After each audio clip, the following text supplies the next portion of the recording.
പരിശുദ്ധ അബ്ദുൽ ജലീൽ മാർ ഗ്രിഗോറിയോസ് ബാവയുടെ ഓർമ്മ പെരുന്നാൾ ചുക്കുവെള്ളം ഗെത്സിമോൻ അരമന ചാപ്പലിൽ നടന്നു. പെരുന്നാളിന്റെ ഭാഗമായി നടന്ന കുർബാനയ്ക്ക് അഖില മലങ്കര ഓർത്തഡോക്സ് സഭയുടെ പരമാധ്യക്ഷൻ ബെസേലിയോസ് മാർത്തോമ മാത്യൂസ് തൃതീയൻ കാതോലിക്ക ബാവ നേതൃത്വം നൽകി.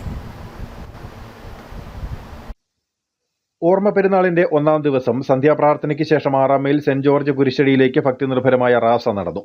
തുടർന്ന് അരമന അങ്കണത്തിൽ മാർഗംകളിയും പരിചമുട്ടുകളിയും നടന്നു. ഇന്നലെ രാവിലെ അരമന ചാപ്പലിൽ നടന്ന പെരുന്നാൾ കുർബാനയ്ക്ക് അഖില മലങ്കര ഓർത്തഡോക്സ് സഭയുടെ പരമാധ്യക്ഷനും മലങ്കര മെത്രാപ്പൊലീത്തയുമായ പരിശുദ്ധ ബെസേലിയോസ് മാർത്തോമ മാത്യൂസ് തൃതീയൻ കാതോലിക്ക ബാവ മുഖ്യ കാർമ്മികത്വം വഹിച്ചു. അഖില മലങ്കര പ്രാർത്ഥനാ യോഗം പ്രസിഡന്റ് മാത്യൂസ് മാർ തേവദോസിയോസ് മെത്രാപ്പൊലീത്ത, ഇടുക്കി ഭദ്രാസനാധിപൻ സക്കറിയ മാർ സേവേറിയോസ് മെത്രാപ്പൊലീത്ത തുടങ്ങിയവർ സഹകാർമ്മികത്വം വഹിച്ചു. വിവിധ മേഖലകളിലെ മികച്ച പ്രവർത്തനങ്ങൾക്ക് സാജൻ ജോർജ്, അഡ്വക്കേറ്റ് ജെം കോരസൻ, MK ജോസഫ് എന്നിവരെ ആദരിച്ചു.